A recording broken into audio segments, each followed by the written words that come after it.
초대해 주신 또 이성영 목사님, 또 이혜리 박사님, 또 이덕규 목사님 네 분에게 또 진심으로 감사드리고요. 또 그 부모님들, 또 형제 자매들 진심으로 또 감사를 드립니다. 1시간 주어진 시간이기 때문에 제가 설명을 길게 하지 못하고 아마 좀 빨리 지나갈 수도 있겠습니다. 그러면 언제든지 손 들고 질문을 해주시면 감사하겠습니다. 제가 조금 내 손이 쉽도록 좀 조절하겠습니다. 내 얼굴이 가리네. 오케이. 좀 제가 어디에 쓸까요? 여기에 쓰면 되겠나? 오케이. 제가 오늘 조금 좀 조절을 좀 해주십시오. 이게 아니고 어떻게 되나요? 오케이. 예.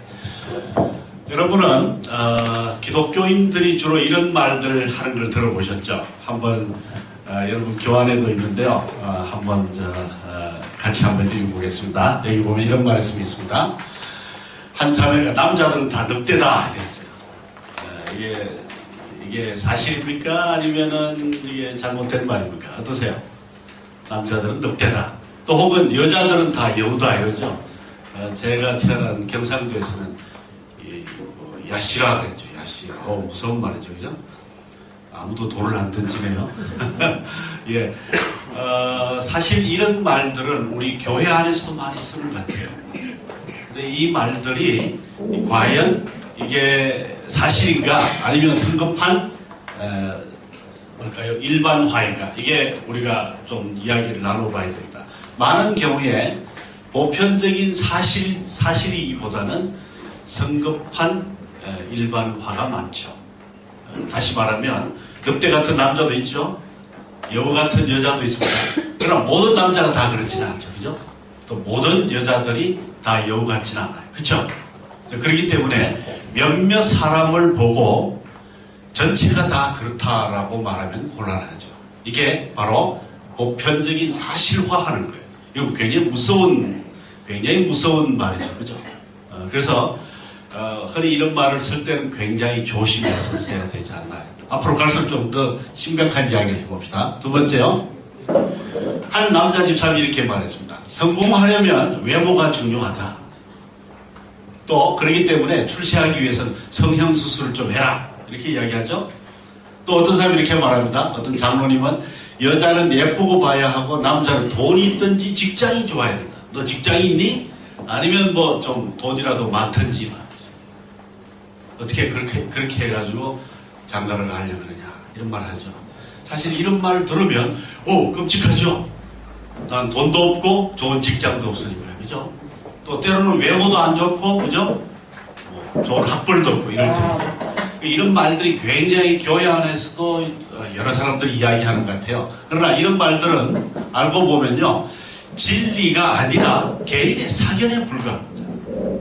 그렇죠? 한 장로님, 한 집사님의 개인적인 의견인데 마치 이것이 진리인 것처럼 통하죠. 굉장히 무서운 말들. 사실은 이런 가치관의 폭력이죠. 어떤 면에서 세계관의 폭력이라고 할 수도 있고요. 또 하나 더 들어봅시다. 갈수록 더 심각하죠. 교회 안에서 이런 말을 했습니다. 너도 공부 열심히 안 하면 저 아저씨처럼 된다. 저 아저씨가 누군가 봤더니요. 동네를 매일같이 청소해 주시는 고마운 청소부 아저씨였어요. 제가 이제 우리 남부교회에서도 이야기했지만요. 청소부 아저씨 우리 한국에서는 환경미화원이라 그래요.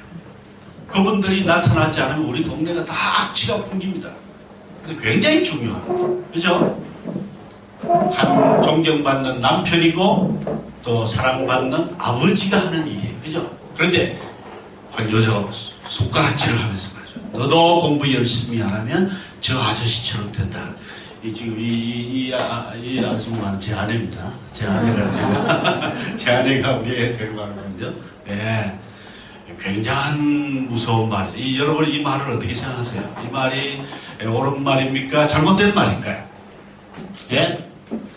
이건 거짓말이죠. 사실 거짓말입니다. 물론 공부 열심히 해서 출세할 수도 있고요. 공부 열심히 안 하면 또 출세 못할 수도 있습니다. 그러나 공부가 이렇게 모든 인생을 좌우하는 건 아니잖아요. 그죠? 그래서 어떤 면에서 이건 매우 무서운 말이 될 수 있습니다. 제가요, 이 이야기를 들었던 바로 그때 제 아내랑 서울에서 후암시장을 가고 있었는데요. 집에 와서 책을 한 권 읽었습니다. 어떤 책을 읽었는가 하면요, 바로 이 책입니다. 고려대학교 전 총장님인데요, 홍일식 박사님이라는 분이에요. 한번 다 같이 읽어봅시다. 무서운 글이 그 책에 있었어요. 한번 읽어볼까요? 시작. 한국인들은 일상생활은 유교식으로 하고 사고방식은 불교식으로 하고 신앙생활은 무당식으로 한다. 내가 보기에 기독교인들도 별반 다르지 않은 거다. 와, 제가 이 책을 읽고요, 소름이 끼쳤어요. 아까 말이죠, 너도 열심히 공부 안 하면 저 아저씨처럼 된다라는 그 말은 사실은 유교식이에요. 공자님식이죠. 기독교식이 아니라. 그죠? 근데 우리 교회 안에서도 그런 말 들려요. 이제 보통 심각한 문제가 아니죠. 그래서 제 아내와 제가 그날 이후로 우리가 교회에서 도대체 뭘 하고 있나 말이죠. 믿음만 좋다고 예수를 잘 믿는 건 아니겠구나. 그래서 우리의 생각과 우리 사고방식을 바꾸는 운동을 하지 않고는 우리의 믿음이 깊어지지 않겠다라는 생각. 오히려 깊어지는 건 둘째 문제고요. 욕을 얻어먹기 딱 좋다는 거죠. 그래서 제가 이 사람의 책을요, 사실 이 예수 안 믿는 유학자예요. 이분의 책을 여러 권을 사서 제가 우리 목사님, 제 동료 목사님들께 많이 돌려드린 적이 있습니다. 이 책 조금 읽어봐라. 정신 차려야 된다. 라고 한 책이 바로 이 책입니다. 그래서 저는 사실 기독교 세계관이라는 말씀을 드리기 전에 세계관이 뭔지 제가 한 5분만 살펴보도록 하겠습니다. 세계관이란 무엇인가 봅시다. 칸트라는 사람이 이 말을 제일 먼저 했다 그래요. 이마누엘 칸트라는 사람이. 그래서 여기 벨트라는 말은 세계라는 말이에요. 안샤움이라는 말이 관점입니다. 이 단어를 합해서 벨트 안샤움이라는 말을 만들었어요. 요걸 그대로 영어로 번역한 게 월드뷰예요. 월드뷰. 그래서 이제 세상을 보는 관점이다. 이게 이제 세계관이라는 말입니다. 혹시 세계관이라는 말이 어려우신 분들 위해서 간단히 좀 설명을 하겠습니다. 이 말을 그대로 조금 기독교적으로 바꾼 사람이 아브라함 카이퍼라는 사람입니다. 이 사람은 신학자이고 목사이면서 네덜란드의 수상을 지냈던 사람입니다. 세계관은 삶과 세계에 대한 관점이다. 뭐 비슷한 말이죠. 칸트의 말을 조금 바꾼 데고요.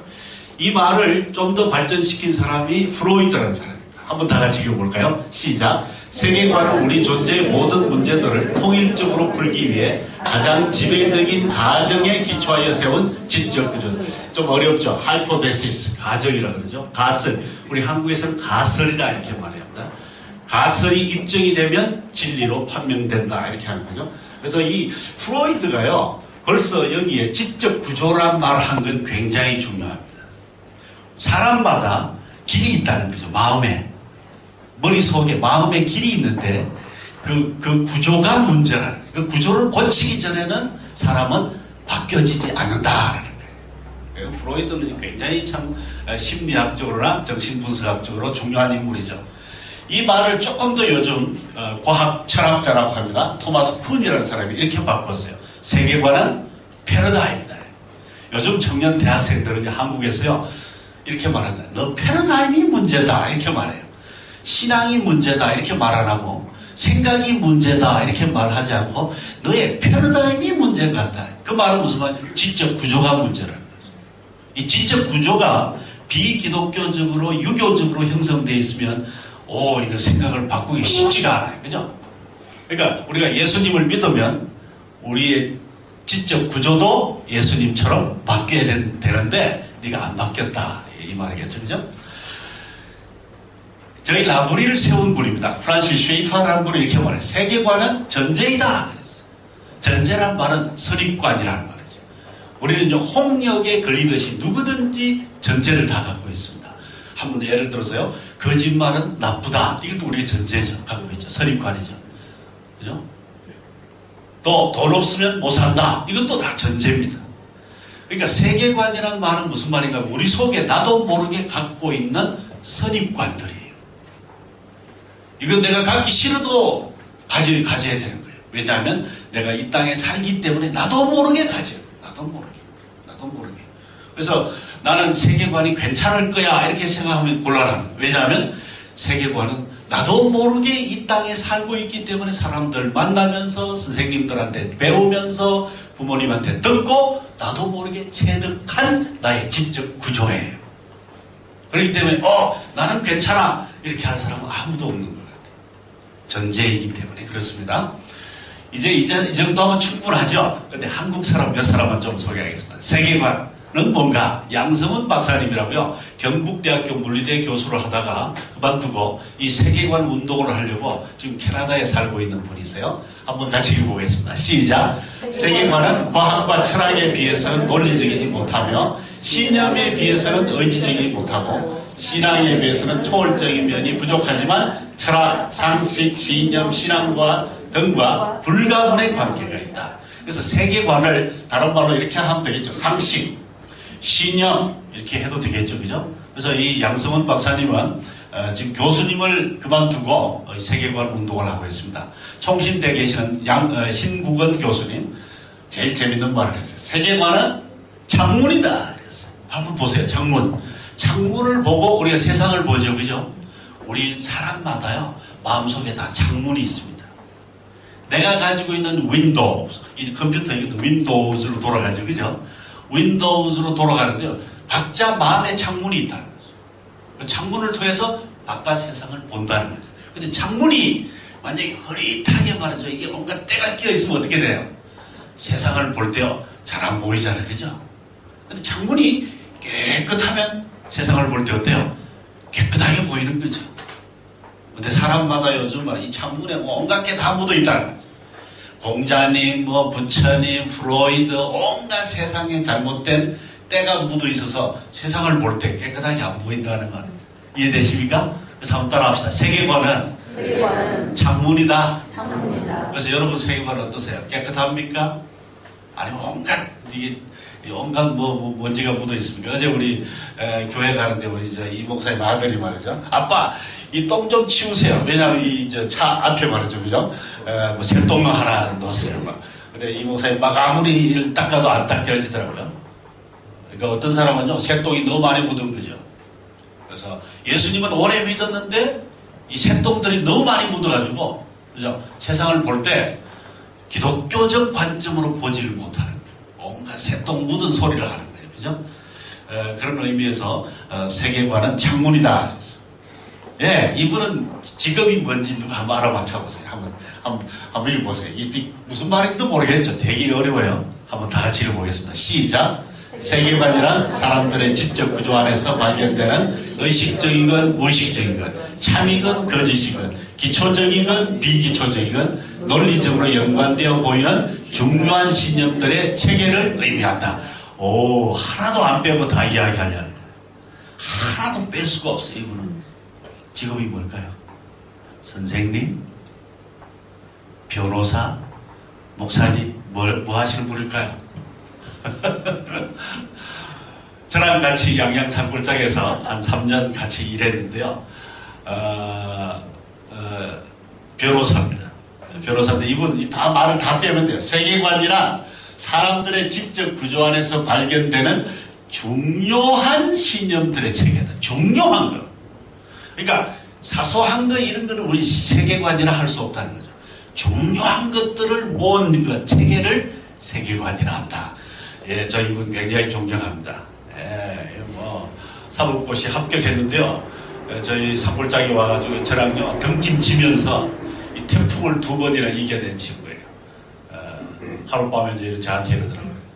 간사님, 제가 도저히 지난밤에 못 잤는데요. 혹시 제가 좀 맥주 좀 사서 마시면 안 될까요? 맥주 좀 사주세요.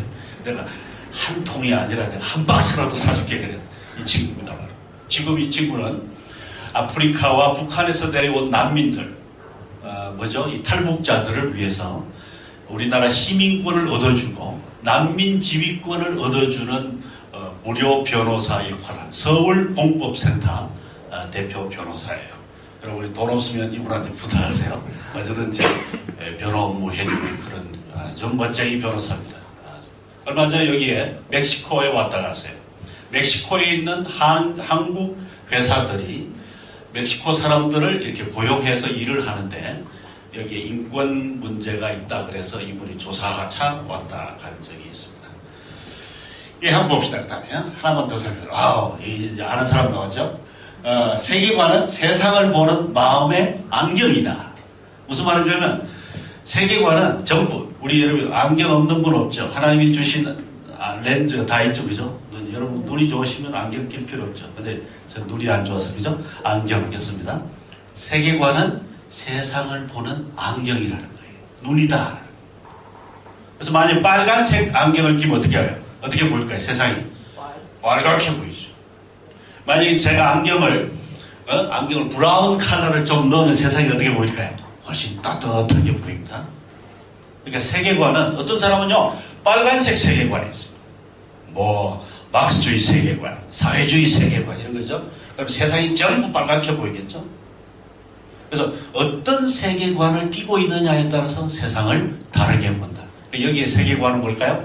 우리의 생각입니다. 지적 구조라는 겁니다. 자, 그러면 봅시다. 내가 더 이상 아마 설명할 게 없을 것 같아요. 이건 좀 설명을 시작해요. 자, 지금부터요 기독교 세계관이 뭔지 제가 좀 정리하고 여러분에게 대답을 하겠습니다. 혹시 여기까지 질문 있습니까? 혹시 이해가 안 된다, 좀 더 물어보고 싶다 하고 싶은 사람이 계세요? 그럼 제가 좀 설명을 하겠습니다. 이게 자꾸 왔다 갔다 해서 제가 가리는데 어디 갈 것 같나요? 이쪽에 갈까요? 좀 도와주세요. 예, 한번 목사님. 예. 좀 도와주시겠습니까? 마우스 밑에. 뭘 좀 도와주시면 제가 어떻게 해주시려고? 이걸로 누르게 해주신다고? 예.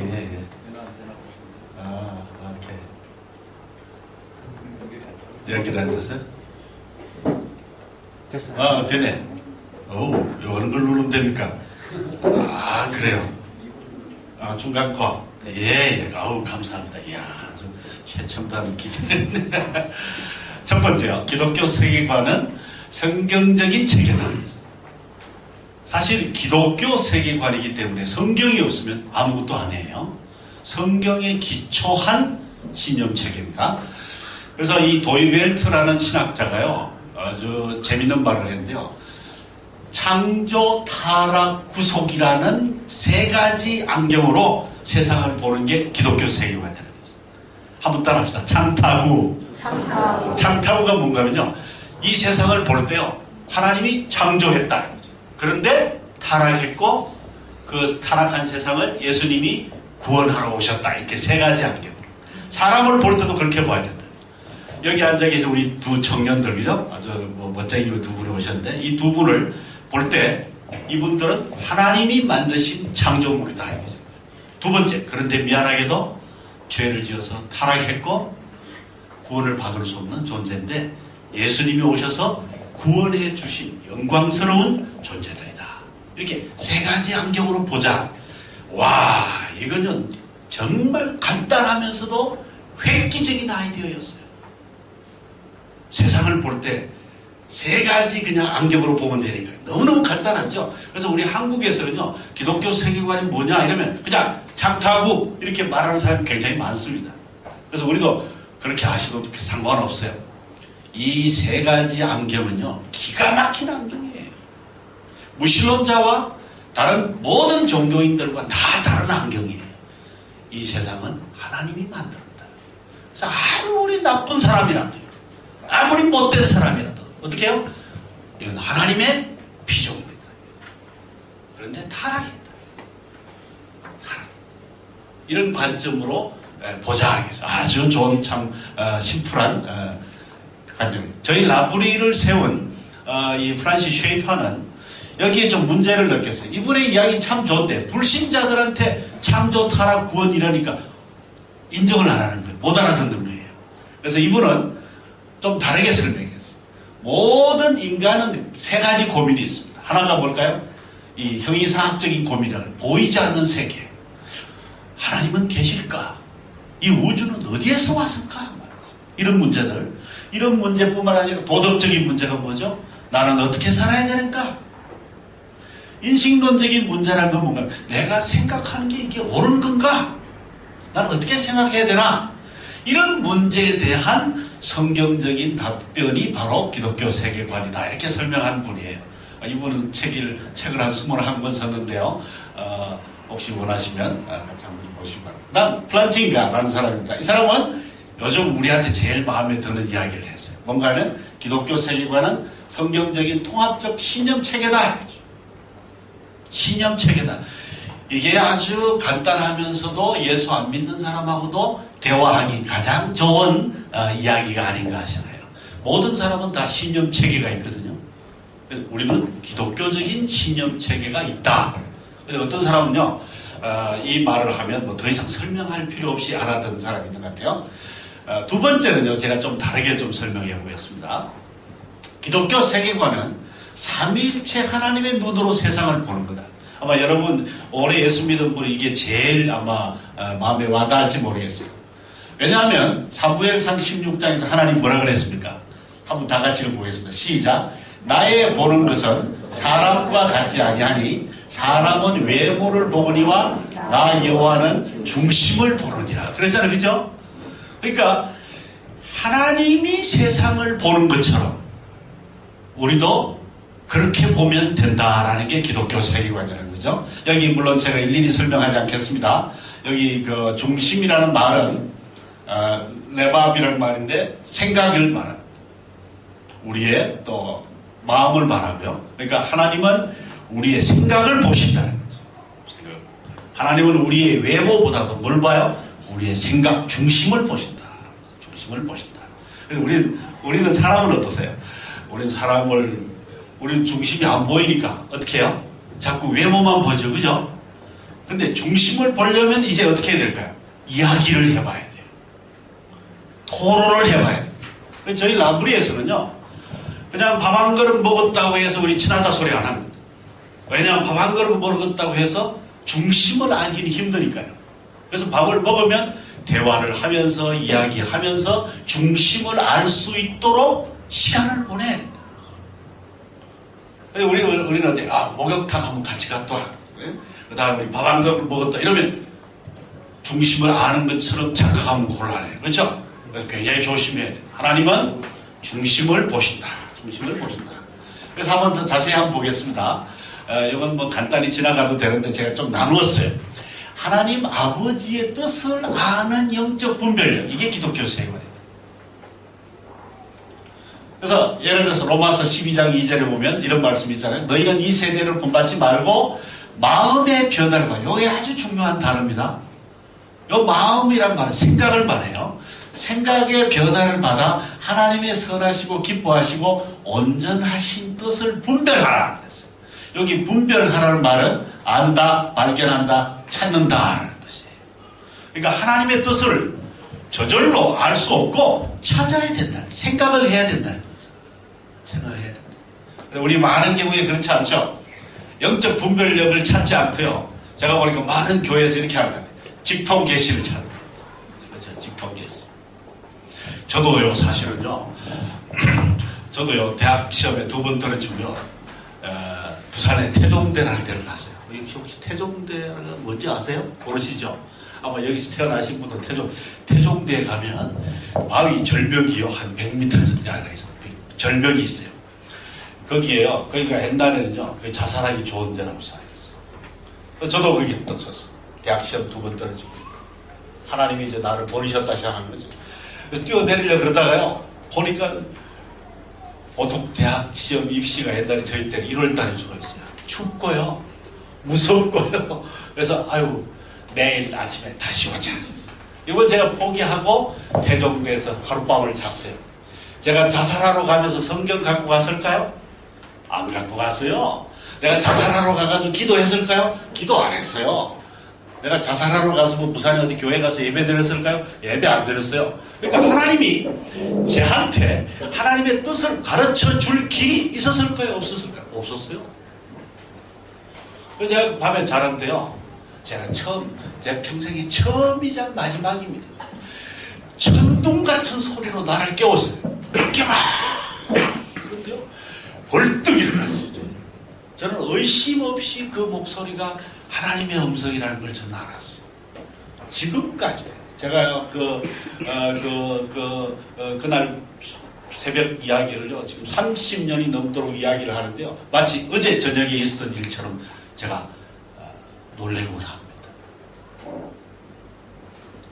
제가 말씀드리면요, 저도요, 꿈도 믿고요, 저도 그런 하나님의 그 불같은 소리도 제가 인정하고요, 또 하나님의 환상도 저는 믿습니다. 그러나 아무 때나 꿈을 꾸고 아무 때나 이 환상을 기다리고, 그죠? 아무 때나 맨날 이런 것만 보려고 그러면 사람이 잘할까요? 안 잘할까요? 안 잘하죠. 안 잘하죠. 근데 만약에 영적 분별력이 잘하지 않으면 이런 직통계시만 너무 찾는 거죠. 그렇겠죠? 근데 안타깝게도 저희 한국 교회는요, 하나님의 영적 이 분별력을 키울 생각을 안 하고 이 직통 계시에만 빠져 있는 성도들이 굉장히 많아요. 저희 집에 어떤 청년은요, 직장에 원서를 내놓고 왔어요. 그래서 기도하고 있었거든요. 그래서 이제 회사에서 전화가 왔어요. 뭐라고 전화했냐? 합격했다 전화 왔어요. 그러면 이야 감사합니다 그리고 할렐루야 그리고 뭐 해야 될 거 아니에요. 근데 그러지 않고요. 잠시만 기다리세요. 어디 가냐? 그런데 자로 들어가야 된대요. 왜? 꿈을 꿔야 된대요. 그래서 하나님이 가라 그러면 가고, 또 하나님이 가라 소리가 나면 안 간대요. 와, 제가 이게 어느 정도 심각한지 아시겠어요? 그러니까 이게 이 분별력이 문제. 그 다음 유행을 따라죠. 하나님의 뜻을 분별하지 않으면요, 다수가 가는 길을 그냥 따라갑니다. 다수가 가는 길. 그런 의미에서 한번 여러분 잠시 체크해 보겠습니다. 여러분 분별력이 어떠세요? 어떤 분은 예수를요, 여기서 믿었습니다. 계속 자라요. 와, 나 이런 분 참 부러워요. 그죠? 한결같이 성장하는 분이에요. 나이가 먹을수록 어쩌면 그렇게 영적 분별력이 깊어지는지요. 그런 권사님, 그런 장로님, 우리 매나 존경해야 돼요. 예, 어떤 분은요, 늦게 믿었어요. 늦게 믿었지만 이분은요, 어릴 때 믿은 분보다 더 좋아요, 믿음이. 늦게 된 사람이 먼저 된다는 말은 이런 분 같아요. 와, 그죠? 아마 성경이 야곱 같은 사람이겠죠? 야곱. 근데 어떤 사람은요, 좀 믿는 것 같다가 어떻게 해요? 막 추락합니다. 그죠? 나이가 들수록 영적 분별력이 희미해지는 거예요. 흐릿해지는 거예요. 이거 뭐, 연세가 많이 드셔서 그런 게 아니라 사실은 어떤 사람 조기 현상이 드러나게 돼요. 40, 50대부터 더 이상 영적 분별력이 잘하지 않아요. 그분. 제일 안타까운 건 이분입니다. 이분은 급속하게 추락한 케이스예요. 이 케이스도 들어있죠. 그죠? 죄를 지었다든지 여러 가지 이유로 이분은요, 더 이상 이 분별력이 잘하지 않고 그냥 끝난 거예요. 여러분 어떤 케이스입니까? 그래서 만약에 영적 분별이 좋아지지 않고 이런 케이스가, 이 케이스도 참 좋은 것 같아요. 어떤 면에서 괜찮아요. 그죠? 이분은 한결같이 예수님 믿어서 그런데 한 번도 뜨거워지거나 큰 변화가 있거나 이런 분은 아니에요. 그냥 계속 믿는 분이죠. 이분도 참 교회를 지키는 분이에요. 그러나 이분들하고는 좀 다르죠. 그죠? 여러분은 어떤 케이스 같아요? 어떤 케이스 같아요? 저는요, 요즘요, 많은 경우에 이 두 분 케이스보다 이런 친구들 많이 만납니다. 한때 목사님 아들이었다가 이렇게 된 애들 저 많이 만나요. 여러분 어떤 케이스입니까? 어떤 케이스입니까? 그래서 기독교 세계관은 어떤 면에서 하나님의 뜻을 분별하는 영적 분별력인데, 이 분별력이 계속해서 자라가야 되고 사실은 성숙해져 가야 됩니다. 근데 이게 왜 성숙해지지 않을까요? 다음 보겠습니다. 기독교 세계관의 예수님의 마음입니다. 예수님의 마음을 품는 것입니다. 지금은요. 한번 보겠습니다. 여기 빌립보서 2장 5절에 보면 그리스도의 마음을 품으라 이런 말이 있어요. 제가 이 말을요, 최근에야 알았습니다. 무슨 말인지. 여기 마음이라는 이 단어가요, 이 하트라기보다는 어떤 뜻인가 하면 예수님의 생각을 말합니다. 여러분 다 예수님 믿으시죠? 그러면요, 예수님을 가슴에 모시고 살면은 예수님의 생각도 품어라 이 말이에요. 여러분 예수님의 생각을 품고 계세요? 예수님의 생각을 안 가지면요, 온갖 잡다한 생각이 머리를 지배하겠죠, 그죠? 여기 이 오스왈드 샌더스라는 사람은 참 무섭게 해석을 했는데 한번 같이 한번 읽어보겠습니다. 시작. 이 마음은 단순히 사고방식 그 이상을 의미한다. 그것은 그리스도의 모든 내적인 성향과 기질을 말하며 그리스도의 생각과 동기와 소원을 품으라. 예, 그러니까 예수님의 생각을 품으라 이거죠. 여기 이 말 아닙니다. 예수님이 뭐 따끈따끈한 마음, 사랑의 마음을 가져라 이 말 아니에요. 예수님은 본래 하나님이시고 하나님의 본체이시지만 우리를 위하여 종의 형체, 종의 모습을 가지기로 결정을 했다는 거예요. 그렇게 낮은 삶을 살기로 작정을 했다는 거예요. 그런 사고방식을 우리도 가지고 살자 이 말이에요. 저는 이 말씀을 하나 깨달은 것만 해도요, 제가 그날 얼마나 행복했는지 몰라요. 또 하나 봅시다. 여기 사마리아 여인을 만났을 때 예수님의 마음을 제가 한번 생각해 봤어요. 예수님은 도대체 이런 이 나쁜 여자를 만났을 때 예수님은 어떻게 생각했을까요? 한번 여러분 한번 이야기 한번 해보세요. 제가 이렇게 했습니다. 유대인과 사마리아 여인을 차별하지 않았다 이거죠. 그죠? 이건 가장 쉬운 문제입니다. 예수님은요, 누구도 차별하지 않았다 이거죠. 누구도 차별하지 않았다. 또 어떻게 예수님은 이 여자를 대했을까요? 여러분이 아시는 대로 이 여자는요, 남편이 5이었어요. 그죠? 남편이 5이었어요. 또 유대 종교를 믿는 사람이 아니라 사마리아 종교를 믿는 여자였어요. 우상 숭배한다고 취급당하던 여자였어요. 그런데 예수님은 이 여자에게 찾아가서 어떻게 했을까요? 사마리아의 여인이 아무리 죄인이고요, 이단이라 할지라도 물 한 잔을 줄 수 있는 능력이 있는 하나님의 형상자로 이 여자를 취급해요. 그래서 여자야, 나에게 물 한 잔 주시오. 물 한 잔 주시오. 저희 집에요, 많은 청년들이 오는데요, 이 청년들이 사실은 배우러 오는 경우도 있지만 때로는요, 뭔가를 기여하면서 뭔가를 우리를 도우면서 많이 변한다는 걸 저희가 알았습니다. 예수님도 그걸 아셨던 것 같아요. 그래서 뭐라 그런가 하면 네가 나에게 물을 한 잔 줄 수 있는 여자다. 그 자존감을 인정해 준 거죠. 그죠? 세 번째요. 남편이 5명 있을 정도로 복잡한 결혼 생활을 한 여자라 할지라도 구원받는 데는 아무런 지장이 없는 여자라는 걸 예수님이 인정한 걸. 그렇죠? 또 봅시다. 예수님이 메시아라는 걸 누구보다 잘 깨닫고 전할 수 있는 여자라는 걸. 혹시 여러분 아세요?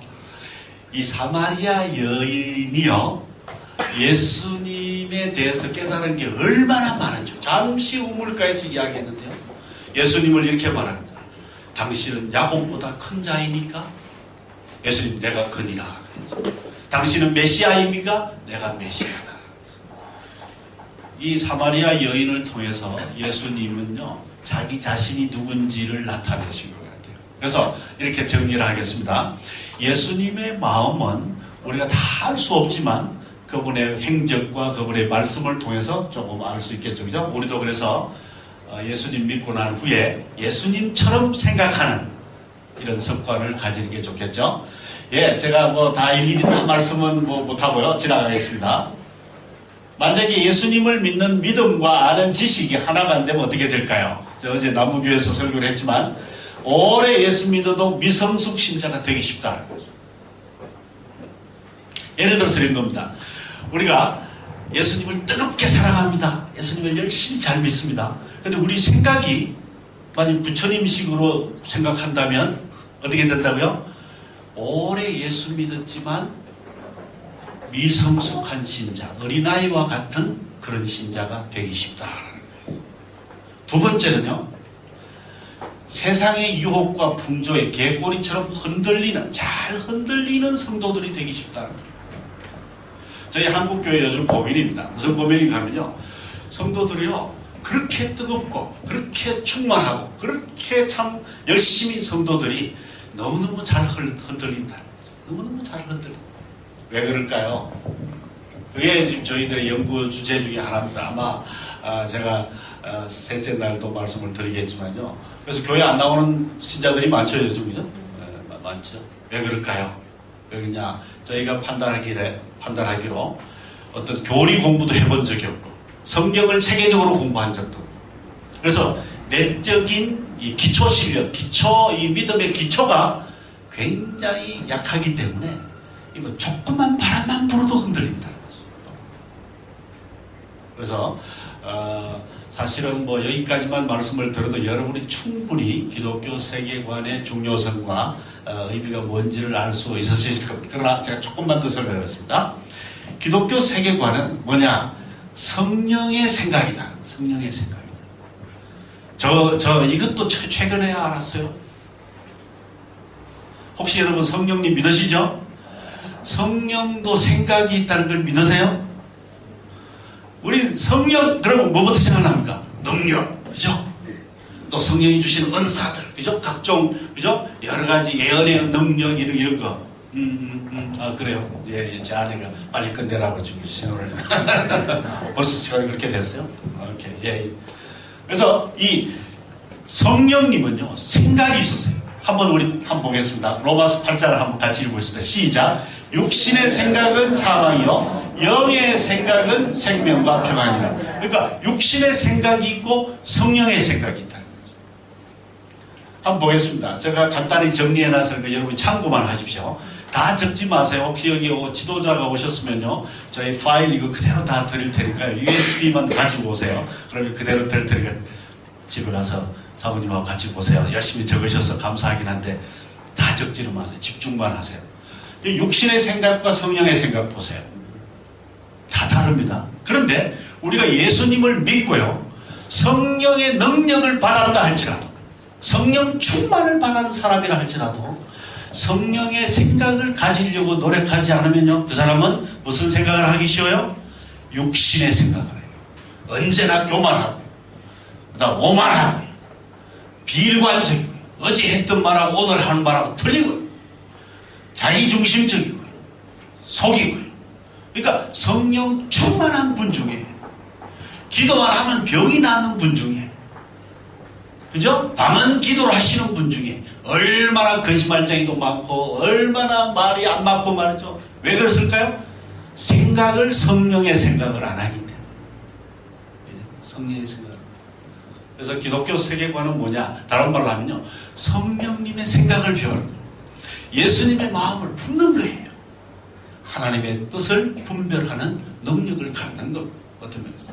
그래서 기독교 세계관은 어려운 게 아니고 사실은 굉장히 쉬운 이야기입니다. 그렇죠? 굉장히 쉬운 이야기인데, 다른 말로 하면 성경대로 생각하고 성경대로 판단하고 성경대로 결정하는 그런 능력을 갖는 게 기독교 세계관이라고 할 수 있습니다. 그런 의미에서요, 사실은 여기 보세요. 성령 충만했는데 이 사람들이 생각이 없어도 살았던 사람일까요? 아닙니다. 성령 충만함과 동시에 이분들은요, 로직이 뭐죠?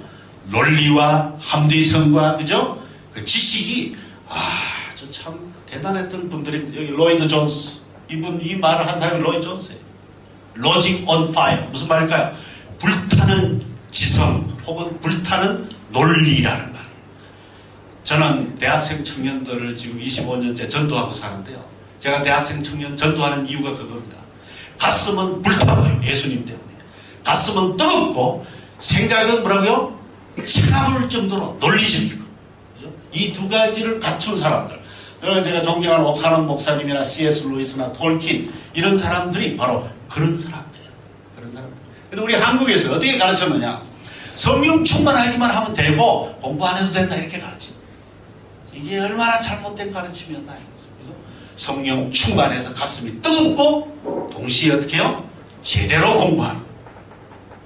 그래서 저는 잘못 은혜를 받아가지고요, 저는 거꾸로 했어요. 저는 가슴은 뜨거운데 그 다음 공부 안 해도 된다 그래가요. 저는 공부 다 포기하고 산에 가서 제가 몇 달 동안 성경만 읽었어요. 근데 어떤 목사님이 오셔가 너 대학 안 가고 뭐하고 있냐? 전 대학 2번이나 떨어져서 이제 안 갈래요. 우리 목사님이 말씀하시는데요, 대학 갈 필요 없대요. 모든 지식을 다 배설물로 여기라 그랬어요. 그랬더니 이제 이 목사님이 너 은혜를, 가짜 은혜를 받았어. 성경이 기초되지 않은 지식, 하나님을 대항하는 지식은 배설물로 다 버려야 되지만 성경에 맞고 말하죠. 옳은 지식들, 그죠? 바른 지식은 더 공부해야 되는데 네가 이거 뭐하고 있냐? 아이고. 그래서 제가 다시 내려가서 재수해가지고 재수까지 삼수죠. 그러니까 제가 이걸 몰랐던 거죠. 제가 그런 함정에 빠져봤던 사람이기 때문에 제가 이걸 이야기합니다. 로직 온 파이어. 가슴엔 불이 타면서, 그죠? 아주 생각은 냉철하게 하는 이런 그 사람들을 키워야 되겠다는 거죠. 예, 뭐 그다음부터는 사실은 뭐 참고로만 들으시기 바랍니다. 중요한 건 아닙니다. 타이틀만 보겠습니다. 기독교 세계관은 성경적인 지성을 갖는 겁니다. 제가 일일이 다 이야기하지 않겠습니다. 여기 보니까 여기요. 우리 성경에 네 뜻을 다하여 하나님을 사랑하라 그러는데 여기 마지막에 뜻이 사실은 마인드, 우리 생각입니다. 그러니까 하나님 사랑할 때 우리의 생각을 다해서 하나님 사랑하라 이 말이 누가복음 10장에 이미 오래전부터 있었어요. 근데 우리는 영혼만 드리면 된다고 해서 영혼과 물질 네 생각을 어디 갔나요? 하나님. 그러니까 하나님은 우리의 감정, 우리의 영혼, 우리의 힘, 재능, 생각을 가지고 하나님을 예배하기를 원하신다. 예, 제가 이 생략에 지금까지 제가 다 말씀드린 겁니다. 마음이라는 거. 마음이라는 거예요. 예, 그 다음에 봅시다. 네 번째입니다. 기독교 세계관은 상식 혹은 분별력입니다. 이것도 여러분이 일일이 다 뭐 제가 설명 안 해도 다 아실 거예요. 만약에 수도꼭지가 열려있으면 어떻게 해야 돼요? 잠그는 게 상식이죠. 그런 것처럼요. 기독교 세계관은 다른 말로 하면 상식적인 사람이 되는 거예요. 상식을 가지는 거예요. 세금을 정당하게 내고 수도꼭지가 열려있으면 잠그고 불필요한 불이 켜져 있으면 끄고 하는 그게 성경적 사고방식이라는 거죠. 그죠? 불이 켜져 있어요. 아무도 안 보니까 시커 쓰자. 이거 남의 집이니까 물 뜨거운 말 시커 쓰자. 이게 아니고, 그죠? 하나님의 나라고 하나님 것이기 때문에 어느 집에를 가든지 어디를 가든지 물 한 방울을 아껴 쓰자. 그게 기독교 세계관 아니겠어요? 그죠? 이게 바로 상식이라는 거죠. 그래서 한번 제가 성경을 여러분과 한번 읽어보겠습니다. 앞에서부터 한번 위에서부터 읽어볼까요? 시작. 모략이 없는 민족, 총명이 없는 사람, 우매무지한 사람, 지혜가 없는 사람, 지각이 없는 사람, 어리석은 사람, 우매한 사람, 감각이 없는 사람. 여기 한번 보세요. 센스란 말. 영어로는 좀 센스예요. 센스. 센스가 없는 사람. good sense, senseless. 하나님은 이렇게 말합니다. 전기불이 불필요하게 켜져 있어요. 이걸 끄지도 않는 믿음 좋은 신자를 믿음 좋다고 말하지 않는다. 상식이 없는 신자. 조금 더 설명해 보겠습니다. 여기. 그래서 이 C.S. 루이스 이렇게 말해요. 한번 다 같이 읽어볼까요? 시작. 분별력이나 상식이나 같은 것이다. 상식이 없는 사람은 분별력이 없는 사람이고 분별력이 없는 사람은 상식이 없는 사람이다. 예. 그래서 저희 라브리를 세우신 분입니다. 저희 이 어른이 세웠고 이 부인이 같이 세웠어요. 이 부인이 한 말이에요. 한번 다 같이 또 읽어보겠습니다. 시작. 식구들을 위해 맛있는 밥을 해주는 것.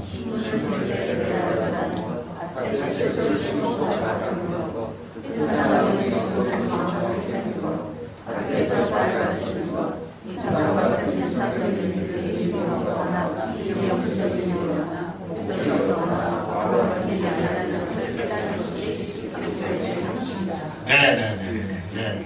그래서 다섯 번째요. 기독교 세계관은 시대 정신을 꿰뚫어 보는 비판 정신입니다. 아마 여기부터는 조금 어려운데요. 제가 조금 간단하게만 설명하겠습니다. 고린도 후서는요.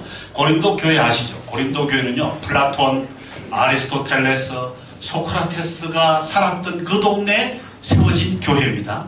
그런데 그 교회에 여러 가지 문제가 있었어요. 그래서 바울 사도가 모든 이론과 하나님을 대적하는 모든 생각을 파하라. 그런데 사실 이제 비판하라라는 말입니다. 그래서 이걸 기초로 해서 말씀을 드리면요.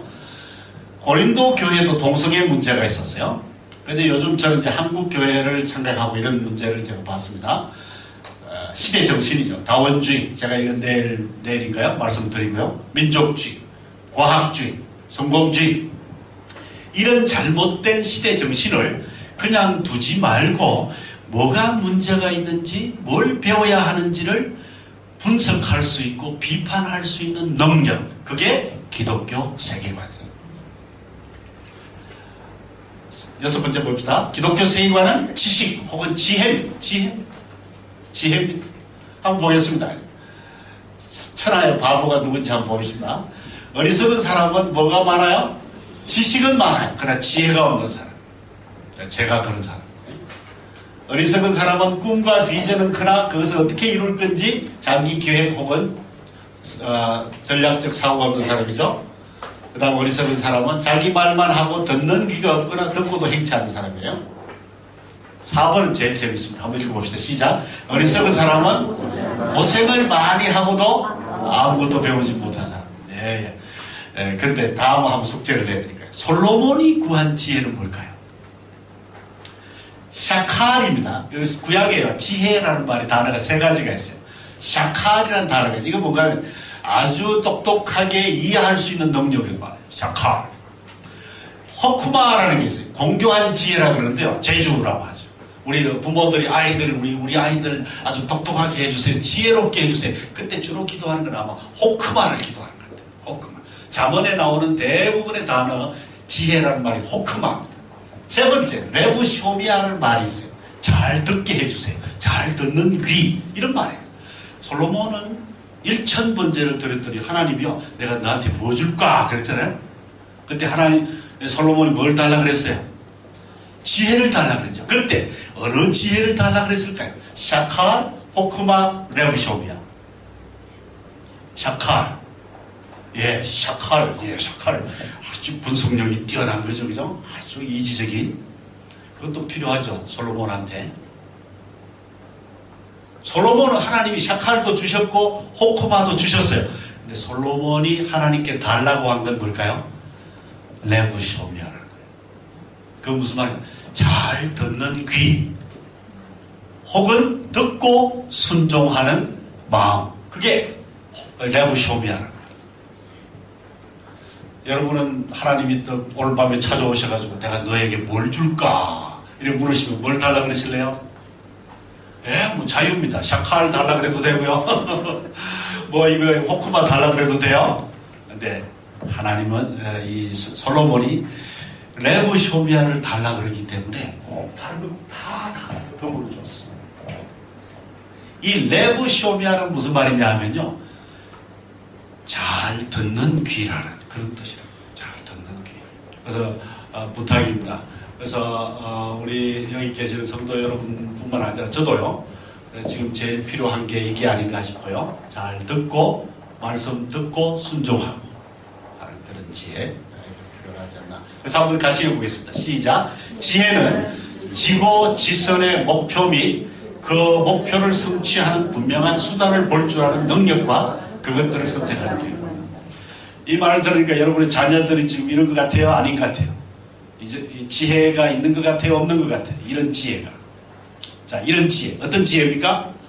지고지선의 비전을 갖는 거죠. 그죠? 그 비전을 어떻게 성취할 건지를 수단을 볼 줄 아는 능력. 야, 이걸 하려면 뭘 해야 되나? 내가 뭘 준비해야 되나, 지금? 영어를 준비해야 되나? 아니면 내가 무슨 자격증을 준비해야 되나? 그 수단을 볼 줄 아는 능력과 그 다음 뭐라 그러죠? 그것을 선택하는 결단.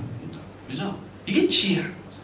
이 제임스 페크라는 사람은요, 사실 우리 시대에 가장 참 뭘까요?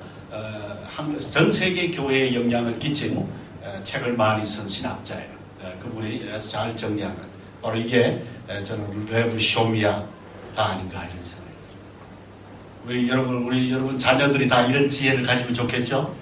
이 자리에 계신 여러분, 우리도 이 지혜를 가지도록 기도하십시오. 이 지혜, 그죠? 저는 이렇게 생각합니다. 기독교 세계관은 뭐냐? 쉽게 말하면 하나님의 지혜다. 지혜를 갖는 거다.